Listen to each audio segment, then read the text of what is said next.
2024-এর শ্রাবণী মেলা উপলক্ষে তারকেশ্বর পৌরসভা এলাকায় রাস্তার ধারে অস্থায়ী দোকানের জন্য আগামী 12ই জুলাই শুক্রবারের মধ্যে আধার কার্ড এবং ভোটার কার্ডের জেরক্স সহ পৌরসভার নাম নথিভুক্তকরণ জমা দেওয়ার জন্য প্রচার চালালো তারকেশ্বর পৌরসভা।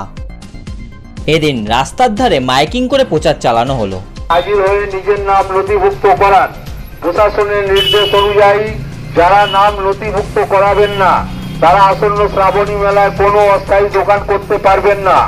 আগ্রহী ব্যক্তিগণকে নির্দিষ্ট সময়ের মধ্যে পৌরসভায় হাজির হয়ে নাম নথিভুক্ত করার জন্য অনুরোধ জানানো হচ্ছে। থেকে একটি বিশেষ ঘোষণা, যে সমস্ত নাগরিকগণ আসন্ন শ্রাবণী মেলা উপলক্ষে তারকেশ্বর পৌর এলাকায় রাস্তার ধারে অস্থায়ী দোকান করেন তাদের উদ্দেশ্যে জানানো হচ্ছে যে তারা যেন আগামী 12ই জুলাই শুক্রবারের মধ্যে আধার কার্ড বা ভোটার কার্ডের জেরক্স এবং দরখাস্ত লিখে পৌরসভায় হাজির হয়ে নিজের নাম নথিভুক্ত করান।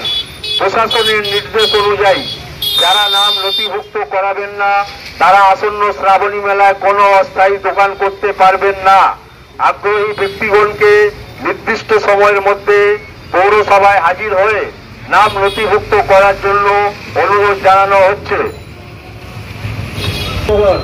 যে সমস্ত নাগরিকগণ আসন্ন শ্রাবণী মেলা উপলক্ষে তারকেশ্বর পৌর এলাকায় রাস্তার ধারে অস্থায়ী দোকান করেন তাদের উদ্দেশ্যে জানানো হচ্ছে যে তারা যেন আগামী 12ই জুলাই শুক্রবারের মধ্যে আধার কার্ড বা ভোটার কার্ডের জেরক্স সহ পৌরসভায় হাজির হয়ে নিজের নাম নথিভুক্ত করান।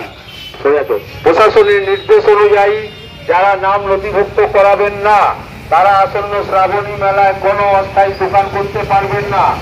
আগ্রহী ব্যক্তিগণকে নির্দিষ্ট সময়ের মধ্যে পৌরসভায় হাজির হয়ে নাম নথিভুক্ত করার জন্য